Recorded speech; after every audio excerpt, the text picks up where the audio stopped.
Yoqub Ahmedov, Baxtiyor Ixtiyorov, Murod Rajabov, Klara Jalilova, Ulug'bek Qodirov.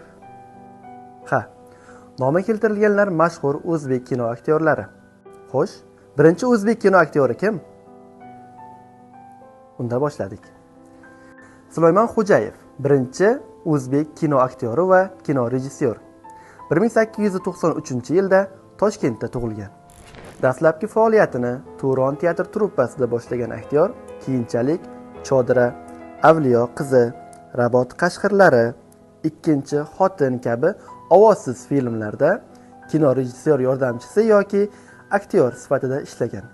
1933-yilda yaqin tarixning eng qonli davri bo'lgan 1916-yilgi xalq qo'zg'olonlari, uning Chor hukumati tomonidan vahshiylarcha bostirilishi va mintaqadagi ijtimoiy hayotni to'la ochib bergan Tong oldidan filmini suratga oladi.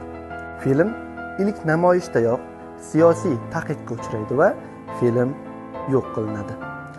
Sulayman Xo'jayev esa qamoqqa olinib 1937-yilda o'ldiriladi. Ilk o'zbek kino aktyorining hayoti shunday ayanchli yakun topgan.